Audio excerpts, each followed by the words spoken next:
Ini sedikit, wah menghujat Roh Kudus nih. Ini sedikit, wah saya murtad nih. Wah jangan-jangan saya bukan murid Tuhan nih. Kalau seperti ini terus ya, saya khawatir kita tidak bisa berbuah. Karena kita akan sibuk menenangkan hati nurani. Setelah meninggal di dalam bentuk roh, apakah masih ada kemungkinan kita berbuat dosa? Mengingat iblis adalah malaikat yang adalah roh yang jatuh dalam dosa. Orang yang di luar Kristus itu bisa bertobat.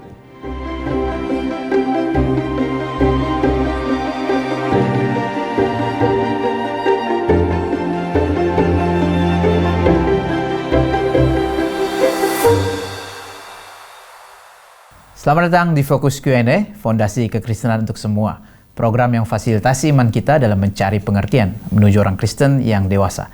Saya Kias sebagai host dan di sini sudah hadir Pendeta Dr. Hendry Ongkowijoyo, dosen perjanjian baru dari STT Reform Injili Internasional yang akan meresponi pertanyaan-pertanyaan kita.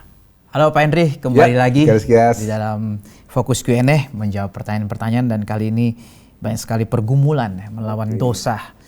Baik. Kita mulai dengan pertanyaan yang pertama.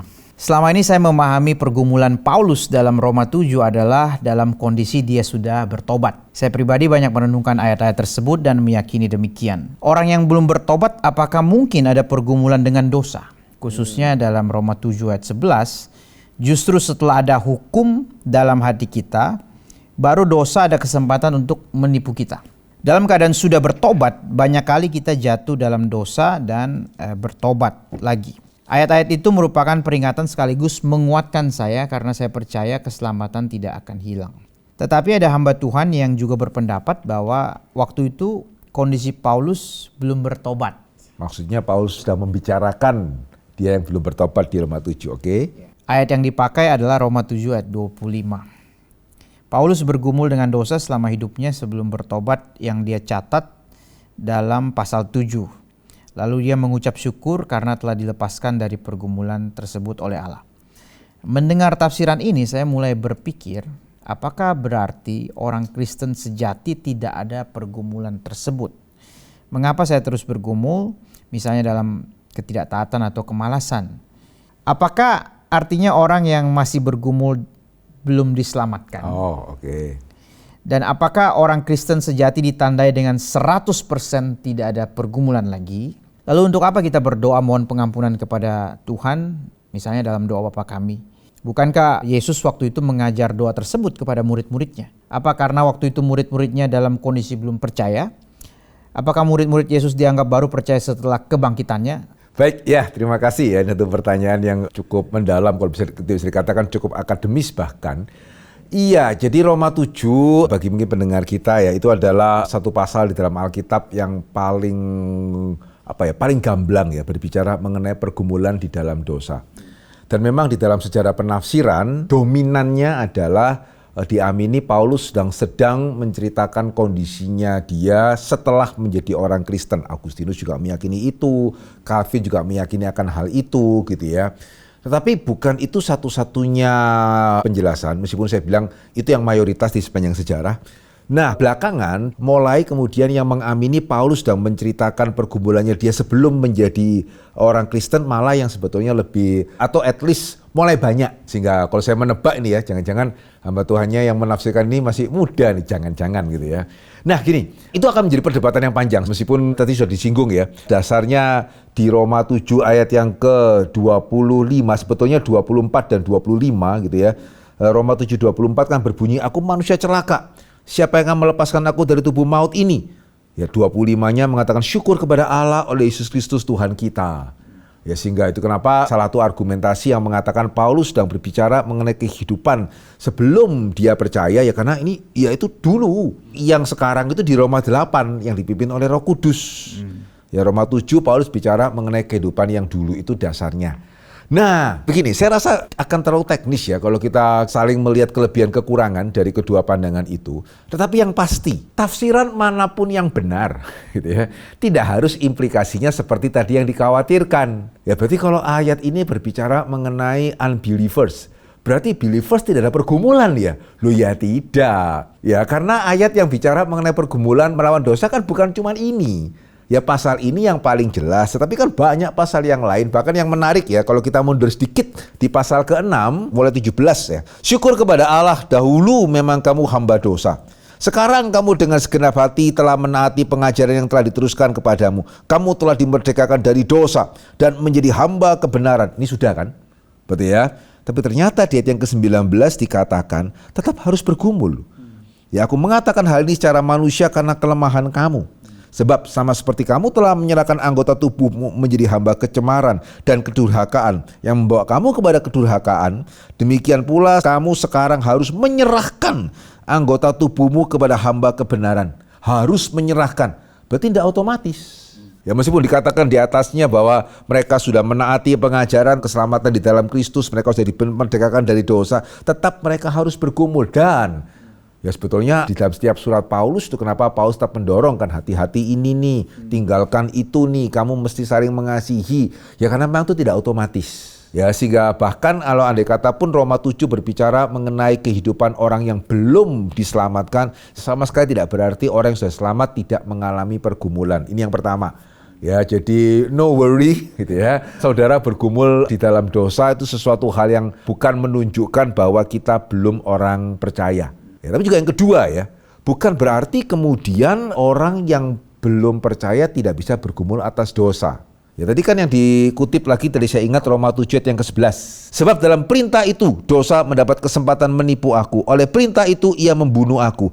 Perintah itu apa? Hukum Taurat kan. Hukum Taurat diberikan kepada orang Israel kan. Apakah orang Israel semuanya selamat? Ya tidak. Ini bukan perintah hati nurani seperti yang dikatakan oleh yang bertanya ya. Ini kan bicara mengenai Taurat. Dan sebetulnya ya kalau kita kembali di dalam Alkitab, izinkan saya mengeluarkan satu kalimat yang mengejutkan. Orang yang di luar Kristus itu bisa bertobat, tapi tidak bisa beriman.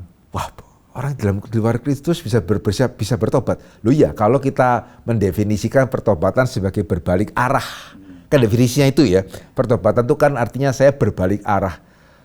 Yudas ya dari menjual kemudian membuang apa yang didapat itu tidak berbalik arah. Dia tidak menyesal. Ya, kalau nggak menyesal ngapain gantung diri? Jadi bisa nggak orang yang tidak diselamatkan menyesali dosa? Ya kalau nggak bisa berarti Yudas kita amini itu orang percaya itu gitu ya. Bisa loh. Ya bahkan menyesal sampai sebegitunya ya. Sehingga bahkan meskipun sudah berbalik arah, dia sudah buang itu uangnya, dia tetap juga merasa bersalah sampai akhirnya dia gantung diri. Ya jadi orang yang binasa juga bisa menyesal, bisa bertobat dalam pengertian tadi, tidak bisa beriman. Nah ini bedanya dia dengan Petrus. Sehingga di dalam teologi reform, kalau kita bicara dengan lebih mendalam lagi, ya, kita membedakan antara pertobatan dengan konversi. Indonesia susah ya kan, dalam bahasa Indonesia dua-dua itu sama itu. Ya konversi kan misalnya dari rupiah ke dolar gitu ya, jadi tukar gitu. Nah tapi kalau di dalam pengertian teologisnya, konversi itu adalah pertobatan dan iman. Ya, jadi orang yang percaya itu bukan cuma menyesali dosa, tapi dia menerima penebusan di dalam Kristus. Nah ini Yudas tidak bisa. Itu kenapa Paulus mengatakan, puji Tuhan ya, sehingga Tuhan yang melepaskan aku. Ya tidak bisa aku melepaskan dari tubuh mautku, syukur kepada Allah. Dan ada kemungkinan tuh, orang berdosa bisa melepaskan diri dari tubuh maut, kalau dia menyesal ya ujung-ujungnya Yudas. Ya hanya karena anugerah Allah, Petrus kemudian tidak bunuh diri ya, meskipun dia penyesalannya sama, dia bertobat, nah itu. Nah itu karena Roh Kudus, sudah ada Roh Kudus bekerja di dalam hatinya. Jadi jangan salah loh ya, orang di luar Kristus, orang binasa juga bisa menyesali dosa. Cuman tidak bisa mengamini keselamatan di dalam Kristus. Nah itu bedanya. Istilah tubuh maut Pak, misalnya katakanlah misalnya seperti di yang menanya ini mengatakan tubuh maut itu, berarti Paulus sedang bicara manusia lama dia. Nah setelah kita bertobat, apakah kita juga yang bergumul hari ini kita juga bisa bilang ini adalah tubuh maut? Oke, pertanyaan yang baik. Nah, kita sekarang berada di dalam transisi. Karena ini berkenaan dengan tubuh. Dan kita belum mendapatkan tubuh baru. Ya, kalau kita mendapatkan tubuh baru, salah satu ciri tubuh baru itu adalah tubuh rohania. Tubuh rohania ya, bukan roh melayang-layang ya. Ya, jadi tubuh rohania itu biasanya dikontraskan dengan tadi tubuh maut itu, tubuh dunia. Tubuh duniawi, itu kenapa juga Roma 7 dikontraskan dengan Roma 8. Nah tubuh rohania itu bukan berarti nanti tubuh kita tembus-tembus gitu ya. Tidak ya, tapi tubuh rohania itu maksudnya kita akan dimampukan untuk tidak berdosa. Nah kalau yang sekarang gitu ya, kalau sekarang Ya kita masih dalam tubuh yang lama kan, meskipun kita sudah dapat hati baru, kita sudah adalah manusia baru, tetapi kan kita masih tinggal dalam tubuh yang lama. Kita dimampukan untuk berjuang dan kita dimampukan juga untuk bertobat, menyesal, mengaku dosa, minta Tuhan memungkinkan kita untuk perjuangan berikut. Ya cuman jangan expect kita bisa menang sempurna, tetapi juga jangan ya sudahlah tunggu di surga. Gitu ya. Jadi itu yang membedakan kita sekarang dalam masa transisi. Ya secara tubuh ya masih tubuh yang sama, ya tapi kita sudah mendapat hati yang baru, kita sudah ada Roh Kudus tinggal di dalam diri kita. Bolehkah jelaskan bagaimana justification dan sanctification itu dalam pertumbuhan pergumulan kita? Ya, oke, baik. Ya sehingga justru ya dalam hal ini kenapa justification itu sangat penting. Ya karena dalam pengalaman saya mulai nggak heran ya kalau ada orang-orang Kristen, bahkan jangan-jangan jemaat kita juga ya, yang tidak yakin selamat. Rata-rata alasannya sama kan. Kenapa kok tidak yakin selamat? Masih berdosa nih, gitu ya. Ya sehingga mereka kan berarti menitik beratkan sanctification. Nah sehingga itu kenapa kita bisa semakin menyadari ya, kenapa Martin Luther itu mengatakan justification itu jatuh bangunnya iman Kristen. Ya hari ini kan orang Kristen sangat kurang paham justification sebetulnya. Kita sangat menekankan sanctification. Itu akibatnya bisa seperti tadi tuh. Kita tidak ada jaminan. Ya, justification itu adalah satu pernyataan dari Allah sebagai hakim tertinggi yang menyatakan kita benar, not guilty. Ya, karena kebenaran Kristus diperhitungkan atas kita. Ya, sehingga tanpa keyakinan akan justification, orang Kristen akan sulit mempunyai keyakinan akan keselamatan. Yang betul adalah kita mesti mengaitkan kedua-duanya. Ya, kita mengamini justification Allah sebagai hakim tertinggi dengan cara yang sepenuhnya benar, sehingga tidak bisa dengan PK atau peninjauan kembali, karena nggak ada satupun prosedur yang dilanggar. Ya, keadilan Tuhan nyata senyata-nyatanya, iblis pun tidak bisa menggugat. Nah kemudian Allah sebagai hakim tertinggi membuat keputusan final menyatakan kita not guilty. Itu berlaku selamanya. Nah keyakinan ini sebetulnya yang membedakan iman Kristen dari semua yang lain harusnya. Salah satu pembeda utama. Ya sehingga tanpa keyakinan ini akhirnya ya Kristus tidak bisa final. Meskipun Yesus sudah mati bagi saya masih berdosa. Yesus bisa apa? Ini bahaya ke situ nih. Ya tanpa justification ya, tanpa keyakinan akan justification, tidak bisa loh saudara mengamini finalitas Kristus sambil saudara ragu apakah darah Kristus itu bisa menyelamatkan saudara. Bagaimana bisa? Ya, sehingga tanpa mengamini justification hanya fokus ke sanctification atau pengudusan, berarti kita tanpa sadar sedang mengatakan penebusan Kristus tidak final. Ya, percuma Yesus menebus saya karena saya masih berdosa. Jangan-jangan saya nggak selamat. Ya, sehingga sanctification harus didampingi dengan justification. Bolehkah Pak Henry jelaskan penekanan masing-masing dari Luther dan Calvin mengenai hal ini? Karena misalnya Luther dengan third use of the law dan sebagainya, itu Calvin. Mungkin begini sih, kalau berkenaan dengan Ordo Salutis ya, Luther kan memang sangat menekankan justification. Nah kalau saya bilang ya, Calvin itu bukan against Luther, tapi lebih menyeluruh. Dia tuh menekankan union with Christ. Gitu ya, which is tidak against loh, gitu ya. Ya kita dikuduskan di dalam Kristus, kita dibenarkan di dalam Kristus. Nah cuman memang hari ini ya jadinya ketika di dalam Ordo Salutis akhirnya kita menganggap justification hanya one among many atau salah satu tahapan aja keselamatan. Bahkan juga ada Ordo Salutis yang menempatkan union with Christ hanya sebagai salah satu langkah. Ya padahal kalau kita melihat tidak ya, jadi Calvin menekankan union with Christ, dan di dalam union with Christ itu kita dibenarkan oleh iman, dan karena itu kemudian kita sekarang dalam pengudusan. Sederhananya begini ya, kalau lahir baru itu Allah seperti dokter bedah, gitu ya, itu berkenaan dengan pembedahan dalam gitu, kita dilahir barukan. Justification Allah sebagai hakim, adopsi Allah sebagai Bapa, kita diikat di dalam relasi, dan tiga-tiganya penting. Jangan pikir, dokter bedah penting, ayah penting, hakim nggak penting, toh saya sudah diampuni. Ya kamu nggak sudah diampuni bisa merasa bersalah, bisa nggak yakin tuh. Gitu ya, karena kita tidak mengamini Allah sebagai hakim terakhir sudah menyatakan kita benar secara final. Iya, seringkali justification itu hanya dianggap sebagai pintu masuk begitu dalam kekristenan, kemudian sisanya ya udah tergantung. Nah padahal ya kalau justification dijadikan sekedar pintu masuk malah kurang cocok ya, karena kan lahir baru dulu harusnya. Atau panggilan efektif dulu harusnya gitu. Jadi sebetulnya yang memberikan keunikan dari justification itu adalah memberikan satu jaminan keselamatan yang bisa dikatakan tidak bisa diberikan oleh tahapan-tahapan atau aspek-aspek Ordo Salutis yang lain. Kita lahir baru, kalau bisa murtad bagaimana nih? gitu. Atau kita pengudusan, tapi kalau kemudian kita itu berdosa bagaimana? Kita diadopsi, tapi kalau kita seperti anak bungsu itu bagaimana? Nah itu ya. Harus diingat terus ya. Ya, jadi kita harus mengingat pembenaran, dan itu sebetulnya yang mendorong kita untuk hidup lebih baik. Meskipun dalam hal ini ya, saya jadi terpikir jangan juga melepaskan justification dari sanctification ya. Karena kalau seperti itu kita akan jadi sembarangan, oh enggak, sanctification ya Bapak sebagai Bapak yang baik dia akan pukul kita itu kalau kita, tapi tanpa harus membuat kita kehilangan keselamatan. Nggak harus begitu kan gitu. Saya mau bertanya apakah perasaan bersalah tidak layak atas pengampunan Yesus selalu berasal dari iblis? Enggak selalu ya. Yang pertama bisa karena kita sudah dilahir barukan. Yang membedakan kita dari orang belum percaya adalah ketika kita berdosa kita bisa takut-takut tidak jelas. Padahal sebetulnya secara manusia tidak apa-apa loh. Itu adalah petunjuk bahwa kita sudah lahir baru. Ya sehingga oh ya ini pas juga saya jadi teringat ada pertanyaan sebelumnya kita belum jawab ya. Apakah orang percaya itu tidak berdosa? Salah. Orang percaya, orang kudus itu justru semakin menyadari dosa. Ya, jadi semakin kita bertumbuh dalam kekudusan, semakin kita peka dosa, bukannya kita kemudian tidak bisa berdosa sama sekali.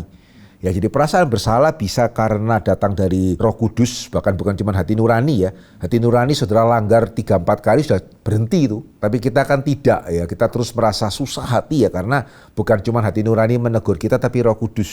Ya juga kita bisa merasa bersalah itu karena kita mungkin pernah mengalami pengalaman traumatis atau apa, ada faktor kejiwaan gitu ya. Jadi bisa karena kita sudah lahir baru, bisa juga karena kejiwaan kita gitu ya. Mungkin kita pernah mengalami sesuatu ya sehingga sekarang pada waktu kita melakukan kesalahan yang sama kita khawatir sekali yang terjadi pada orang tua kita mungkin terjadi pada kita kembali. Ya itu juga ada kemungkinan dan ya salah satunya bisa karena tipu daya iblis. Sehingga kita perlu peka untuk membedakan. Sehingga kalau saya boleh mengatakan ya, kalau saya boleh menyarankan, ketika kita merasa bersalah ada baiknya kita pikirkan 4 kemungkinan. Yang pertama, apakah benar saya bersalah? Kalau benar ya bertobatlah. Yang kedua, apakah benar karena ini jangan-jangan karena masa lalu? Yaitu kenapa seperti kalau saya pernah mengatakan orang tua saya pernah bangkrut ya. Sehingga ketika sekarang misalnya ada hal mengenai keuangan saya kadang-kadang khawatir. Nah, saya mesti harus ingat jangan-jangan ada pengaruh masa lalu tuh. Kami harus sampai pindah kota gitu ya supaya menghindari kreditor, itu bisa. Yang ketiga, jangan-jangan karena saya tinggal dalam dunia berdosa, ada orang lain yang kemudian mengata-ngatai saya atau gimana sehingga saya merasa bersalah, padahal sebetulnya dipikir-pikir dia yang salah pendapatnya, gitu ya. Bisa jadi seperti itu. Ya, atau yang keempat, ya bisa jadi karena iblis yang membuat kita merasa bersalah secara tidak perlu. Ya kita perlu datang di hadapan Tuhan, minta kepekaan dan kemudian bertindak sebagaimana seharusnya. Kalau memang kita salah dan Tuhan menegur ya kita minta ampun. Ya kalau memang karena masa lalu kita minta Tuhan memberikan damai. Kalau gara-gara orang lain kita belajar mengampuni dia. Kalau gara-gara iblis kita minta Tuhan kasih kita kekuatan. Jangan mau terlarut di dalam perasaan bersalah yang tidak pada tempatnya. Ini sebenarnya pertanyaannya masih ada lanjutannya Pak. Oke. Ya. Karena dikatakan iblis mendakwa kita siang dan malam, apakah iblis bisa mempengaruhi hati nurani dan cara berpikir kita? Lalu bagaimana dengan teguran Roh Kudus melalui hati nurani kita? Apakah ini berkaitan dengan Ibrani 10 ayat 21 sampai 22? Dan kita mempunyai seorang imam besar sebagai kepala rumah Allah.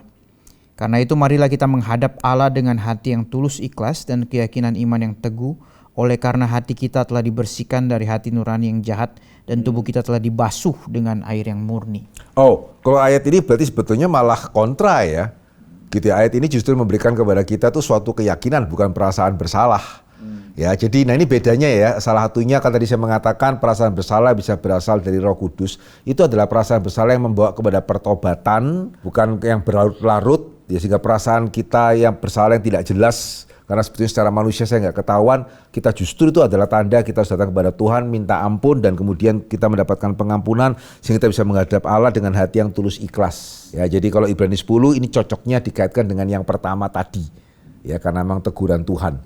Nah, untuk iblis mendakwa, nah kita perlu membedakan ya antara PL dengan PB. Yang iblis suka mendakwa itu di PL. Ayub kan PL, kemudian Imam Besar Yosua kan PL, PB lain.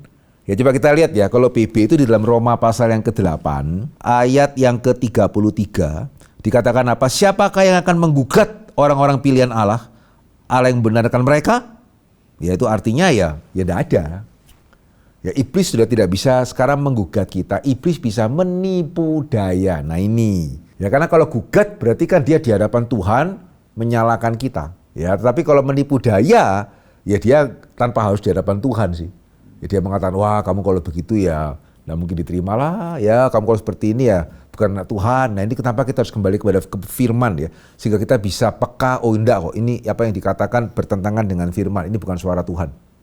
Nah itu bisa. Khususnya untuk sebagian orang yang mungkin mempunyai mungkin pernah masa lalu atau hati nurani yang mungkin peka sekali gitu ya. Nah kalau nggak hati-hati bisa kemudian oversensitif, bisa jadi oversensitif juga mempunyai aspek rohani ya, sehingga akhirnya malah jatuh kepada tipu daya iblis. Hati-hati juga di situ ya, sehingga jangan over, mesti mengamini pengampunan Tuhan di dalam hidup kita. Jadi sekali lagi itu yang membedakan Yudas dengan Petrus begitu. Saya ingin bertanya, di dalam Perjanjian Baru setelah Tuhan Yesus bangkit, murid-murid Yesus tidak pernah ada satupun tertulis pernah jatuh dalam dosa lagi. Apakah selama mereka hidup setelah Yesus bangkit, mereka tidak pernah terjerumus dalam dosa? Atau mereka sudah penuh dengan Roh Kudus sehingga tidak pernah salah sedikit pun? Oke, saya langsung jawab dari Alkitab aja. Boleh minta Vikaris Kias bacakan Galatia pasal yang kedua, ayat yang ke-11 sampai ayat yang ke-13. Tetapi waktu Kefas datang ke Antiokhia, aku berterang-terang menentangnya sebab ia salah. Karena sebelum beberapa orang dari kalangan Yakobus datang, ia makan sehidangan dengan saudara-saudara yang tidak bersunat. Tetapi setelah mereka datang, ia mengundurkan diri dan menjauhi mereka karena takut akan saudara-saudara yang bersunat. Dan orang-orang Yahudi yang lain pun turut berlaku munafik dengan dia, sehingga Barnabas sendiri turut terseret oleh kemunafikan mereka. Ya, Kefas di sini kan Petrus ya, salah, munafik. Ya, jadi enggak loh, ada catatan para murid Yesus bersalah, sehingga kembali seperti yang tadi ya. Jadi orang yang kudus bukan berarti tidak ada pergumulan atas dosa, tapi mempunyai kepekaan.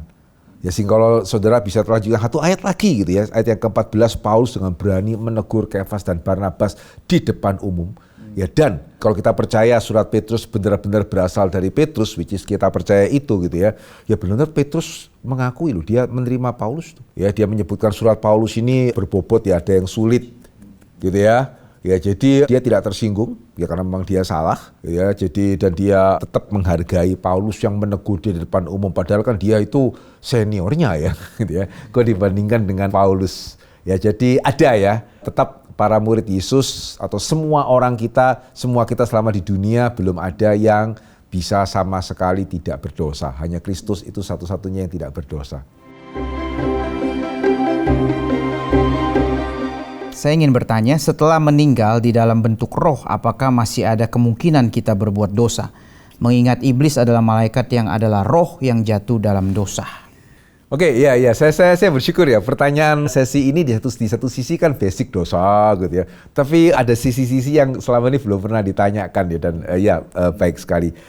Ya, jadi kita tidak bisa berdosa setelah kita meninggal gitu ya. Bukan karena kita roh, ya karena kita kan nggak terus-terusan roh.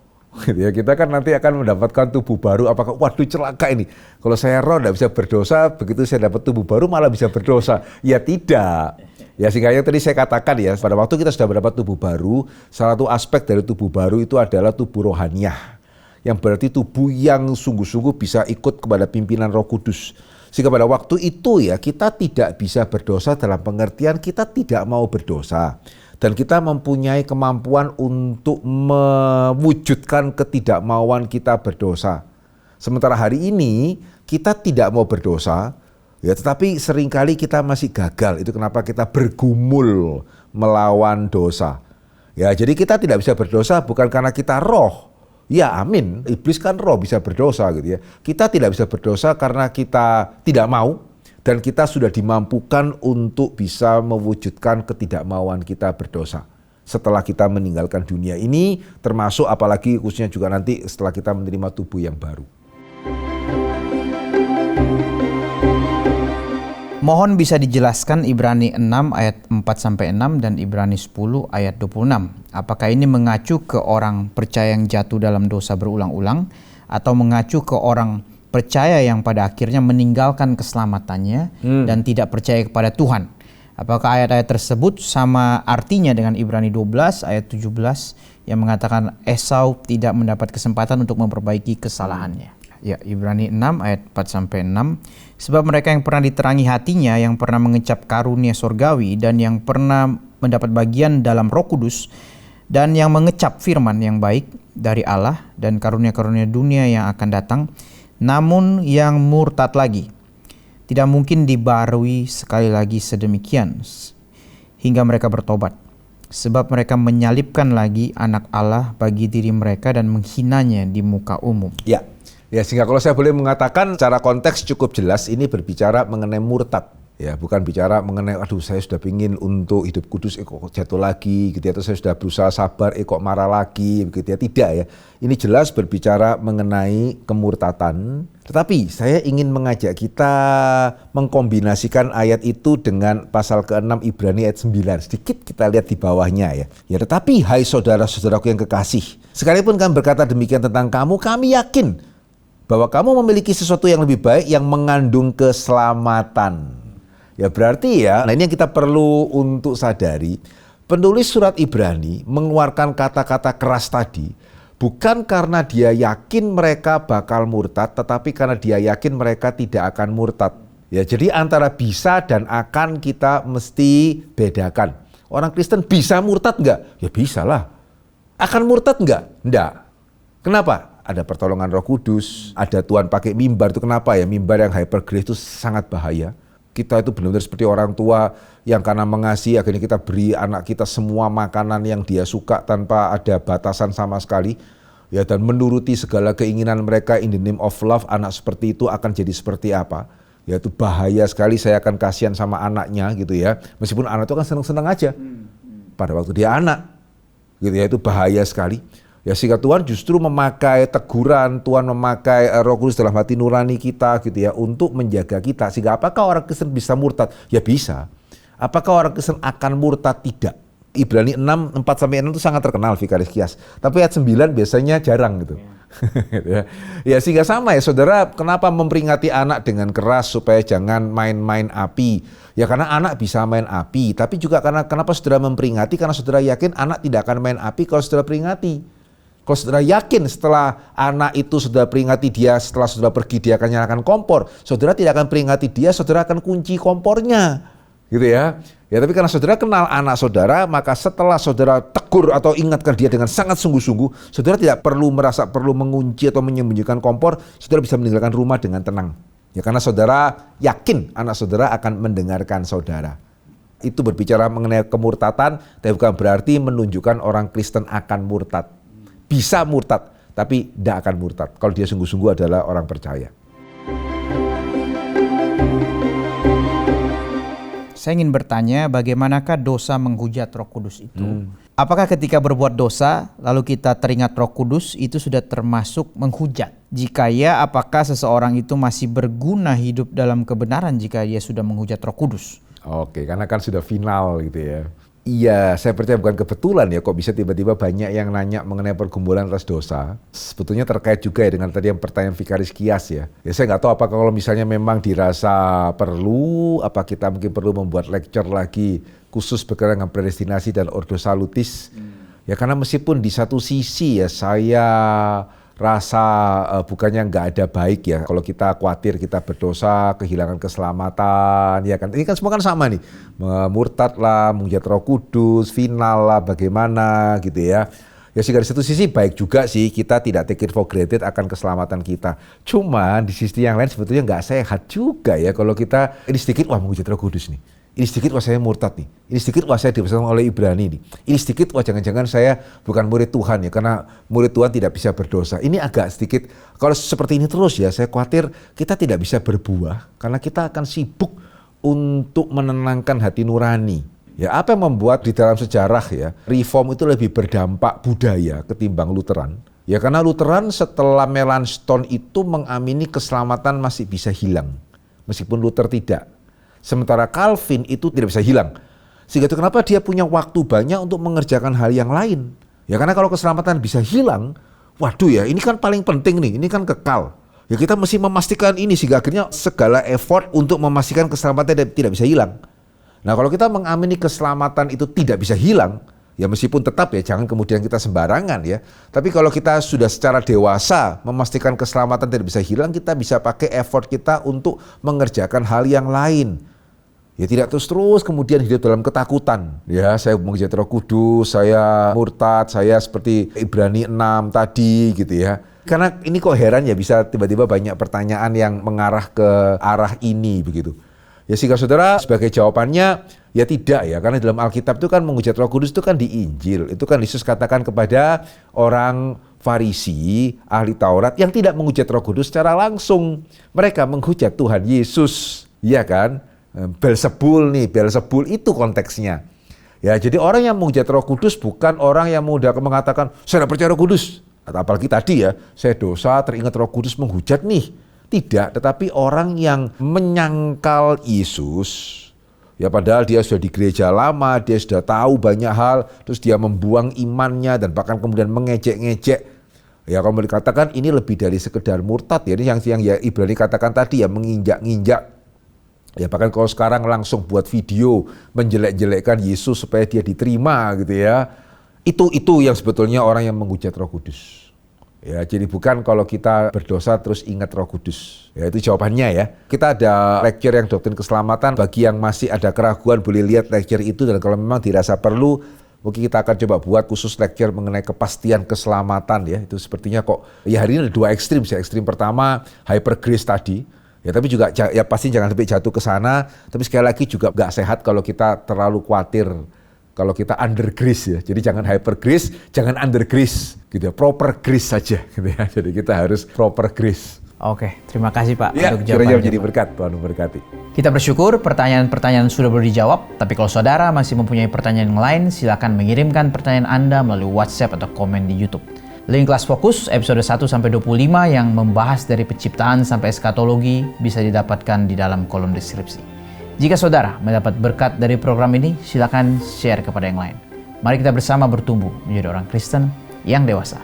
Tuhan memberkati.